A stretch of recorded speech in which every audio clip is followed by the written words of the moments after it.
Ah, Ya, sehat kabeh. Oke, Bapak Ibu melihat saya kan, ya weruh ora weruh si kepriwe lah, weruh ya wong di spotlight ya. Bapak Ibu kalau lihat saya di belakang saya itu kitab suci atau bukan ya? Menurut Bapak Ibu itu kira-kira kitab suci apa yang lain? Wes aku tak pindah lah, wes.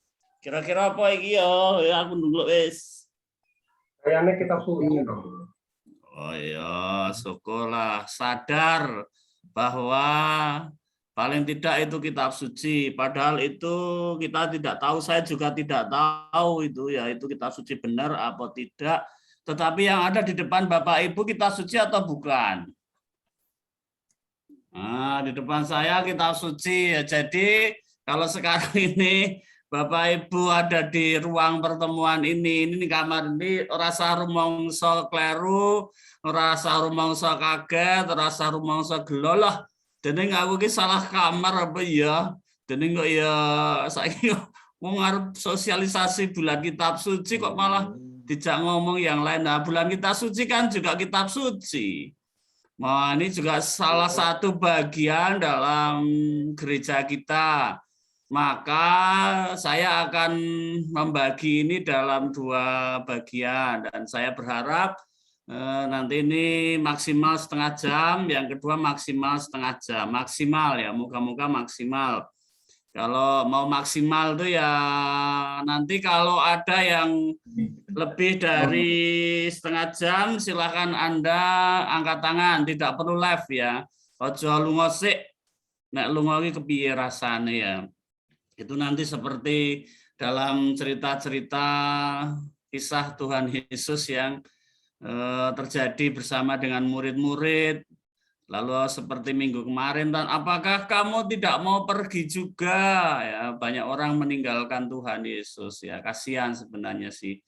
Ya, saya kira Yesus tidak dikasihani, tidak apa-apa, tetapi ya kasihan kita saja sendiri yang wes sampai apa kok meninggalkan Tuhan Yesus. Nah, kebetulan hari ini, bulan ini adalah bulan Agustus ya, tentu topik dan tema yang sangat melekat pada kita itu adalah kemerdekaan, perayaan ulang tahun. Nah, saya akan share screen. Moga-moga ini tidak butuh waktu lama ya, karena ini ya saya akan berusaha sesingkat mungkin. Kalau kita lihat di situ gambarnya di belakang Dedi juga itu sama, saya juga pakai belakang ini. Jadi ini fotonya saya kapan nih ya, foto C6 iki aku gitu iki. Tapi saya melihat ini sejauh mana kita sebagai orang Katolik mempunyai kewajiban dalam hidup beragama, bermasyarakat, dan bernegara karena kita melihat dari teks ini, Matius 22. Itu yang menjadi referensi terutama ayat 21. Berikanlah kepada Kaisar apa yang wajib kamu berikan pada Kaisar dan pada Allah apa yang wajib kamu berikan kepada Allah. Tetapi saya akan mengajak ini justru bukan pada topik tentang hidup kita sebagai orang beragama dan bermasyarakat, bernegara, tetapi saya akan mengajak kita semua untuk belajar tentang kelicikan. Licik ya, kita tahu bahwa kita seringkali menjadi orang-orang yang licik mungkin ya. Licik itu bagaimana? Nah, inilah yang seringkali kita lihat apa yang dikutip. Tetapi saya referensi saya bukan pada Markus, tapi bukan pada Matius tadi, tapi pada mulai dari Markus. Kenapa ini mulai dari Markus? Tentu karena nanti ada alasan tersendiri. Dan nas tadi, perikop ini, berikan pada Kaisar yang wajib kamu berikan pada Kaisar, dan pada Allah wajib yang kamu berikan pada Allah. Seringkali dihubungkan kita, ini warga negara, ini selalu hubungannya itu kalau teks ini berbicara ya pasti mau tidak mau ya kita, bagaimana kita sebagai warga negara, bagaimana kita sebagai anggota pemerintah, bagaimana kita sebagai orang beriman. Bahkan tadi sudah disinggung itu 100% Katolik, 100% Indonesia untuk kehidupan berbangsa negara kita yang dari almarhum Monsinyur Sugio Pranoto. Yang kedua, yang tiga tentu saja teks ini sangat familiar ketika kita menggunakannya misalnya dalam kasanah liturgi kita. yaitu terutama pada saat di mana kita peringatan berkaitan dengan kebangsaan, berkaitan dengan semangat, berkaitan dengan mungkin sumpah jabatan di pemerintahan, mungkin juga terutama pada perayaan 17-an peringatan kemerdekaan, HUT RI yang merdeka itu. Itu menjadi referensi kita yang sangat kita kenal. Tetapi saya akan mengajak Anda semua untuk sedikit belajar, dan tujuan tentu saja adalah belajar tentang kitab suci. Kita mulai dari Injil Markus ya. Injil Markus, karena perikop ini adalah perikop sinoptik. Sinoptik itu artinya ada di 3 tempat. Matius, Markus, Lukas. Itu semua menceritakan hal yang sama. Tetapi kalau kita coba perdalam lebih lanjut, apa yang ada dalam masing-masing ini memiliki corak dan situasi yang berbeda. Itulah kenapa lalu dalam studi kitab suci, dalam pendalaman tentang kitab suci, kita mesti melihat, membandingkan, komparasikan satu dengan yang lain. Dan saya mulai dari Injil Sinoptik, yaitu dari Injil Markus. Kalau Bapak Ibu ada, itu silahkan mungkin kita baca dan kita buka Injil Markus 12 ya. Saya bacakan ayat 12-13. Kemudian disuruh beberapa orang Farisi dan Herodian kepada Yesus untuk menjerat dia. Dan dengan suatu pertanyaan, orang-orang itu datang dan berkata kepadanya, "Guru, kami tahu bahwa engkau adalah orang yang jujur dan engkau tidak takut kepada siapapun, sebab engkau tidak mencari muka, melainkan dengan jujur mengajarkan jalan Allah dengan kejujuran, segala kejujuran. Apakah diperbolehkan bayar pajak kepada Kaisar atau tidak? Haruskah kami bayar atau tidak?" Jawab Yesus, tetapi Yesus mengetahui kemunafikan mereka, lalu berkata kepada mereka, "Mengapa kamu mencobai aku? Bawalah kemari 1 dinar supaya kulihat." Lalu mereka bawa. Maka ia bertanya kepada mereka, "Gambar dan tulisan siapakah ini?" Jawab mereka, "Gambar dan tulisan Kaisar." Lalu kata Yesus kepada mereka, "Berikanlah kepada Kaisar apa yang wajib kamu berikan kepada Kaisar, dan kepada Allah apa yang wajib kamu berikan kepada Allah." Mereka sangat heran mendengar dia. Nah, saya akan mengajak ini untuk melihat dalam konstruksi alur cerita dan siapa yang terlibat dalam plot maupun dengan tokoh-tokohnya. Lalu kita bisa melihat dari keempat ini memiliki alur yang kurang lebih sama. Siapa yang datang bertemu dengan Tuhan Yesus, bagaimana orang yang datang itu berdialog dengan Tuhan Yesus, lalu muncul reaksi dan ajaran Tuhan Yesus, lalu yang terakhir adalah sikap akhir dari orang yang datang itu. Nah, dalam kerangka ini kita bisa memperbandingkan antara satu yang lain dari Markus. Kenapa nih Markus? Karena Markus diteliti, diakui sebagai sumber yang paling awal, karena ini adalah bagian yang menurut para ahli ini adalah ditemukan sumber yang paling dasar, Markus itu. Selain karena ringkas, juga lugas dan tidak banyak hal ya. Jadi ini lebih sebagai sumber yang pertama yang diakui. Oleh karena itu, maka ini kenapa Markus yang saya ambil, karena memang oleh para ahli kalau bicara tentang Injil Sinoptik pasti Markuslah yang menjadi referensinya sejak awal. Terutama juga karena Markus memang ditemukan atau diyakini bahwa itu dituliskan lebih awal daripada penginjil yang lain. Nah, siapa yang datang? Kita lihat di sini. Nah, siapa yang datang? Menurut Markus, dia dalam kesaksian Markus adalah disebut beberapa orang Farisi dan Herodian. Nah, beberapa orang Farisi dan Herodian. Itu yang pertama. Yang kedua, ya bagaimana orang itu berdialog setelah ketemu. Jadi, ini jelas ya, siapa kemudian disuruh beberapa orang Farisi. Siapa yang disuruh? Ini tidak jelas-jelas. Tetapi bahwa di situ kemudian disuruh beberapa orang Farisi. Disuruh beberapa. Yang datang adalah orang Farisi dan Herodian. Yang kedua, siapa ya? Bagaimana mereka berdialog? Orang datang itu pertama-tama memberikan suatu pujian. Sama, hampir semua sama.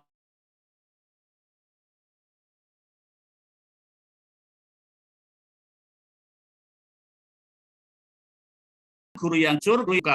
Dia mengatakan kata-kata pertama adalah guru. Ya, kita ingat, siapa yang berani dan menyebut kata guru selain adalah murid-murid Tuhan sendiri. Karena kalau dalam garis kemuridan memang itulah yang terjadi, yang guru Yesus mempunyai murid-murid, dan karena itu murid-murid akan menyebut guru adalah Yesus adalah guru. Tetapi ini adalah kelompok orang yang datang yang adalah orang Farisi dan Herodian, pasti tidak menjadi murid Tuhan Yesus secara langsung.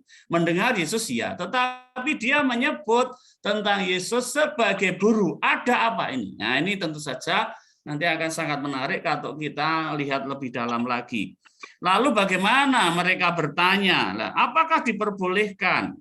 Haruskah kami bayar? Kemudian apa reaksi? Reaksi dan ajaran Yesus, tanggapan Yesus atas pertanyaan kehadiran mereka. Lalu Yesus langsung mengatakan, Yesus mengetahui kemunafikan mereka.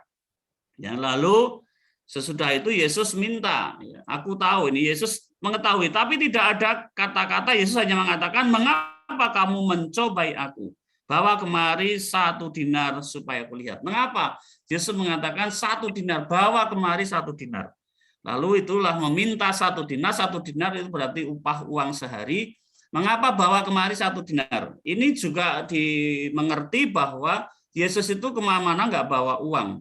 Jadi Yesus betul-betul tidak terikat dalam hidupnya dengan uang, dengan harta benda. Jadi dia minta kepada orang lain, bawa kemari 1 uang. Kalau Yesus punya, pasti dia akan menunjukkan, coba lihat uang ini.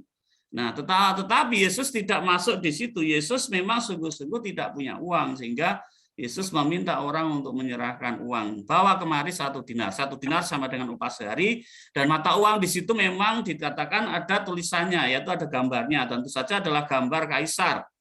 Lalu Yesus mengatakan, berikanlah kepada kaisar apa yang wajib kamu berikan. Yesus bertanya. Nah, sikap yang terjadi menurut Markus adalah heran mendengar dia. Nah, tentu saja kalau kita coba bandingkan, misalnya saya kutip secara singkatnya, kalau Bapak Ibu semua nanti lihat apa yang terjadi dalam Matius. Misalnya, dalam Matius kalau kita perhatikan di sini, kemudian pergilah orang-orang Farisi, Matius 22 ya. Kemudian pergilah orang-orang Farisi, mereka berunding bagaimana mereka dapat menjerat Yesus dengan suatu pertanyaan. Konteksnya sudah jelas. Yang datang mereka menyuruh murid-murid mereka bersama-sama dengan orang-orang Herodian bertanya kepadanya. Jadi yang datang adalah murid-murid orang Farisi bersama Herodian. Kalau tadi disebut adalah orang-orang Farisi sendiri. Apa yang kemudian tercatat dalam Lukas? Kalau kita perbandingkan paralelnya. Bapak Ibu, teman-teman, coba kita lihat Lukas 20.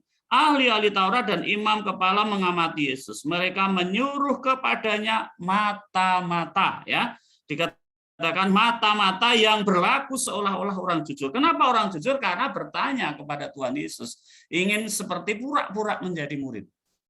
Nah, itulah kemudian apa yang terjadi, dialognya kurang lebih hampir sama, tetapi yang dikatakan tentang reaksi Yesus dalam Matius.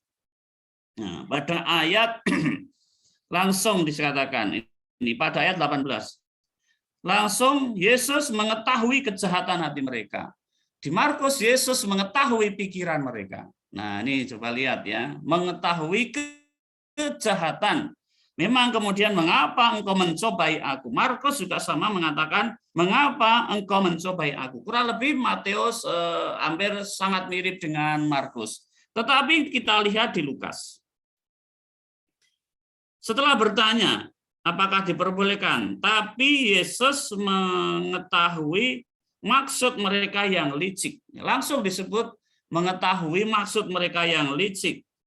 Dan tidak mengatakan, mengapa engkau mencobai aku? Nah, tidak ada kata-kata. Yesus langsung dalam hati tahu dan langsung to the point tunjukkanlah mata uang itu. Lalu bertanya. Nah, bagian terakhir kalau kita lihat apa yang terjadi, reaksi, sikap akhir dalam Markus tadi hanya dikatakan mereka sangat heran. Matius pada bagian ayat 22. Mendengar itu heranlah mereka dan meninggalkan Yesus lalu pergi. Meninggalkan Yesus.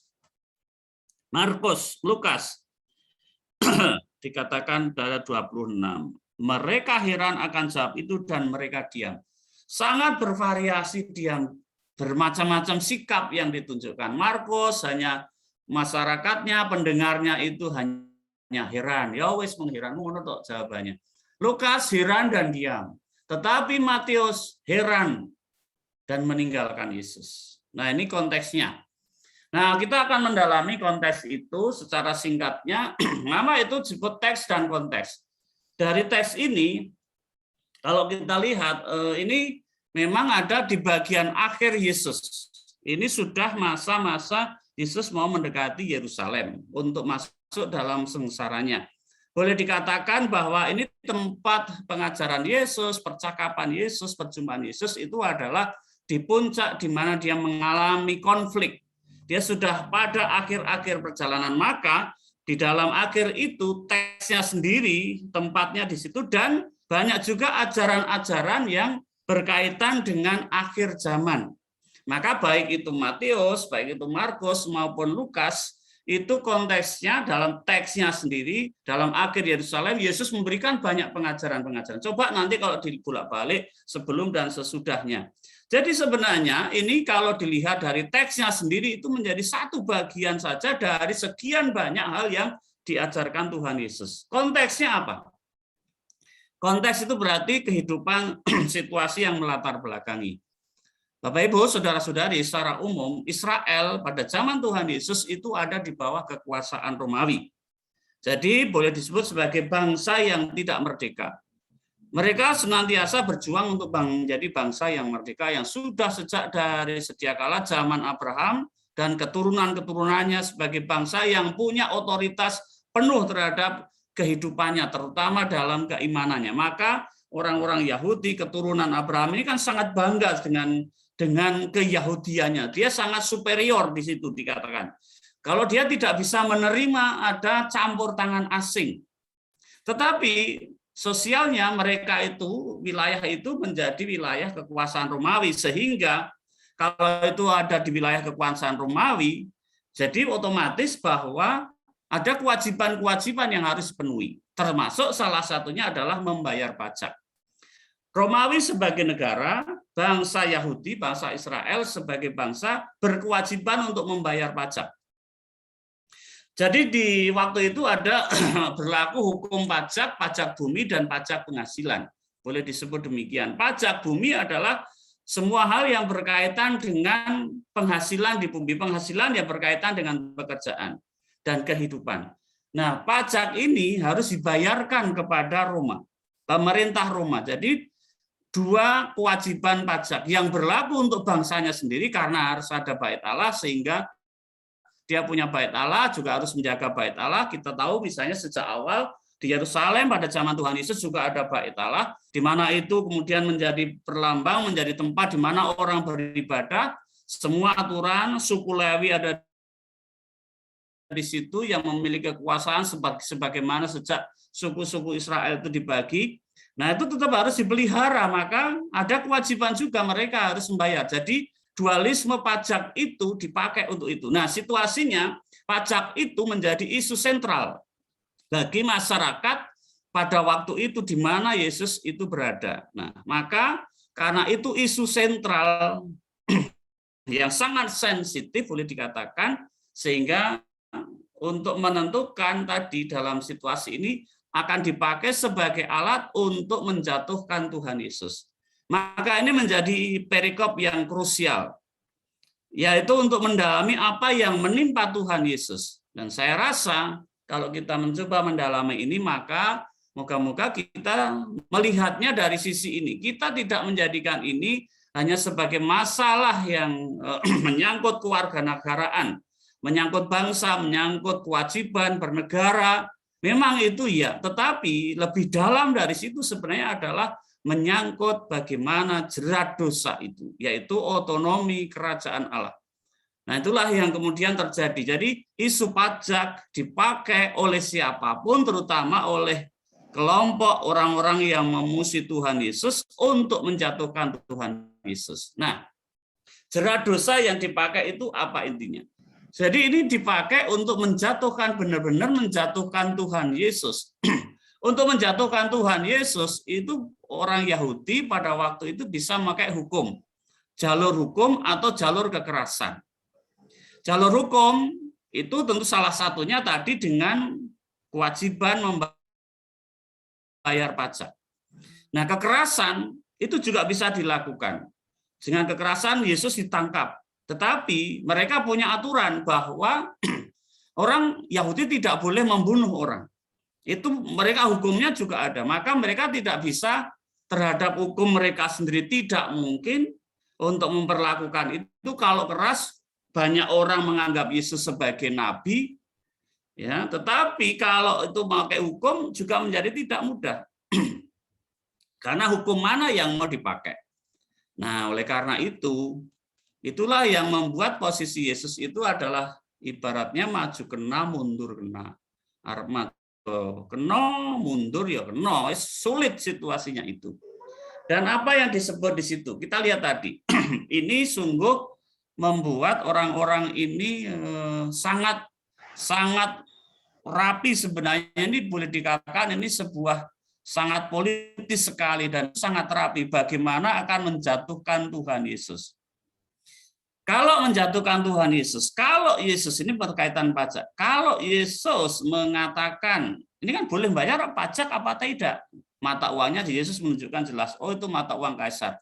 Kalau Yesus mengatakan, ya kamu harus bayar pajak, kamu tidak usah bayar pajak kepada Kaisar, gitu katakanlah begitu. Ada opini yang menggiring Yesus untuk menyatakan boleh atau tidak.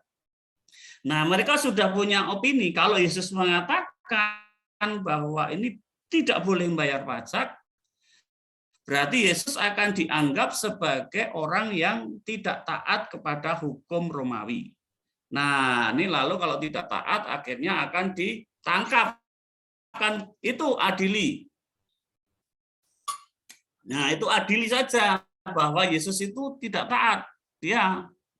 Nah, maka dia akan mendesak orang-orang Romawi untuk menjatuhkan, menarik dan menghukum Yesus.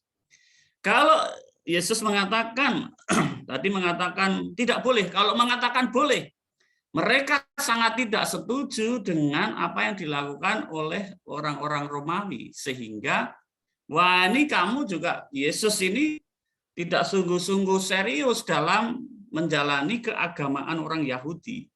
Itu berarti membenci. Yesus itu dibenci oleh orang-orang Yahudi kalau akhirnya mengatakan, ya boleh membayar pajak.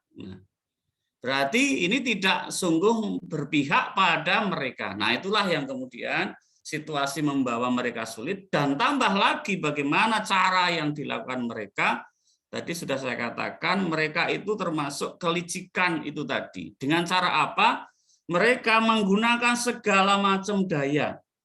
Kelompok orang-orang Farisi, dan ini adalah menggunakan orang lain. Jadi ibaratnya nabok nyilih tangan. Nah, itu nyabok nyilih tangan. Arep nabok tetapi nyilih tangan. Dan yang dipakai adalah orang yang bermusuhan.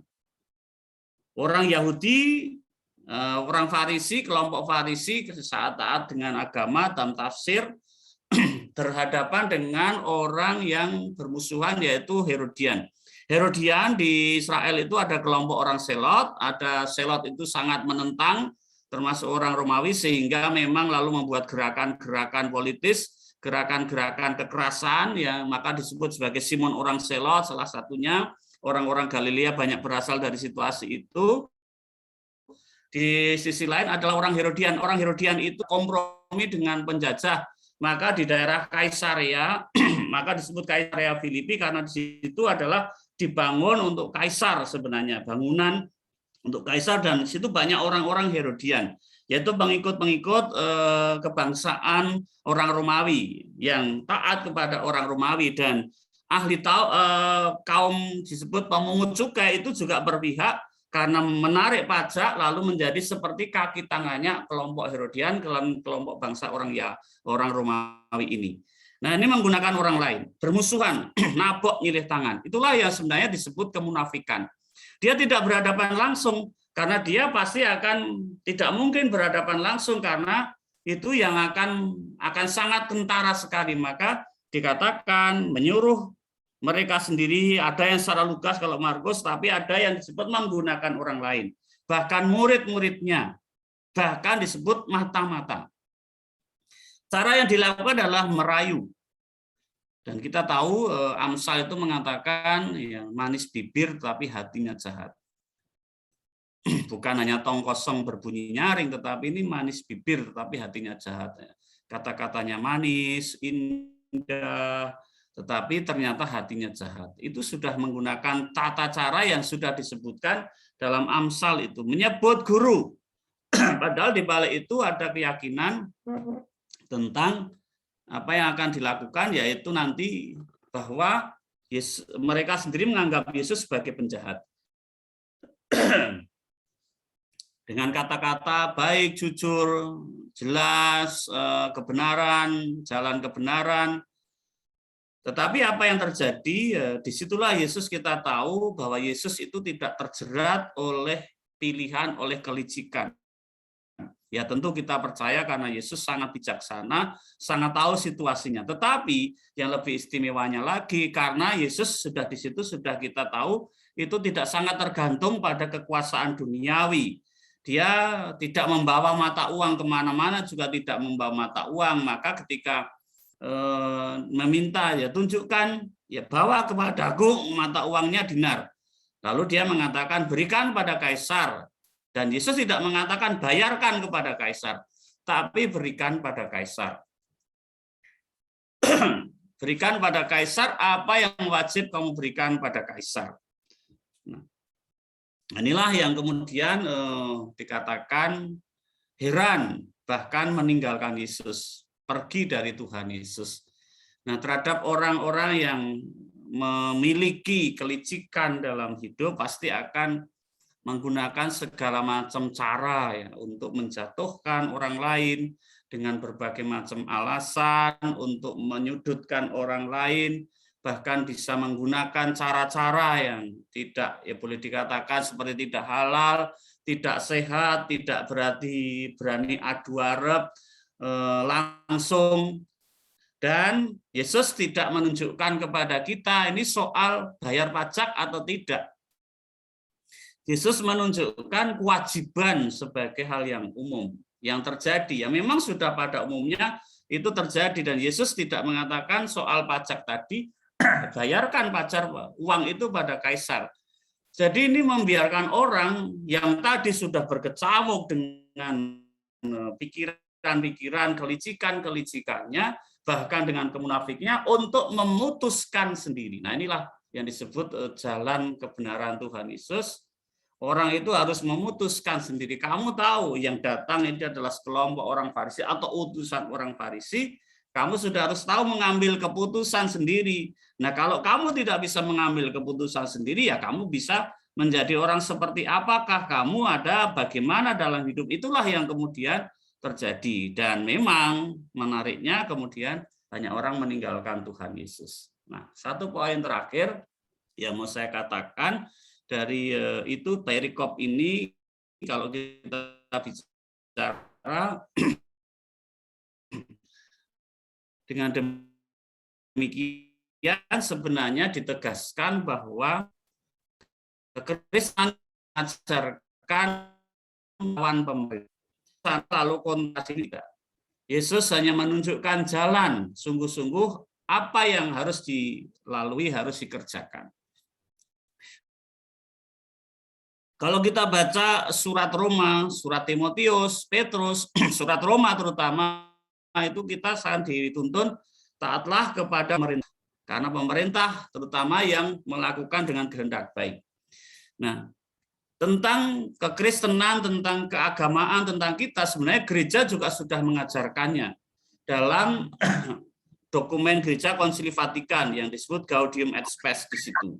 Ada satu bagian khusus yang memang sudah ditunjukkan, dan ini tentu saja mencoba gereja itu sangat sadar itu mengklarifikasi historis gereja yang tentu saja sudah campur baur dengan urusan negara. Dalam banyak perjalanan gereja kita tahu gereja itu sangat lekat dengan kekaisaran dan ada periode-periode kegelapan dalam gereja. Maka dalam gereja itu ketika misalnya proses pemilihan paus, itu lalu muncul keterlibatan paus sebagai pemimpin gereja dengan kaisar atau pemimpin negara. Itu sangat dipengaruhi di situ. Sehingga pada abad 12, 13-an pernah kita tahu ke istana kepausan itu kan pernah pindah dari Roma untuk menuju ke Avignon. Avignon itu ada di Perancis. Nah, kenapa itu ada di Perancis? Itu menggambarkan memang gereja masuk dalam masa kegelapan yang sangat gelap, yang sangat kelihatan di situ karena gereja dalam hal ini adalah pemimpin gereja, paus itu ya tidak punya otonom. Dia akan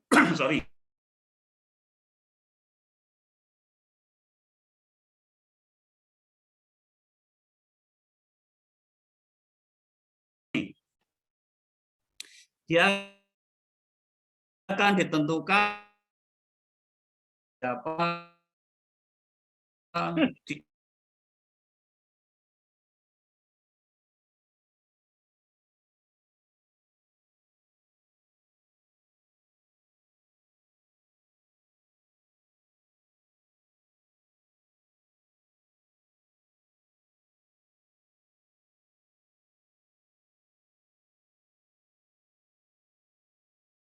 JP Sumarlin, tokoh-tokoh yang ada dalam perjalanan ini.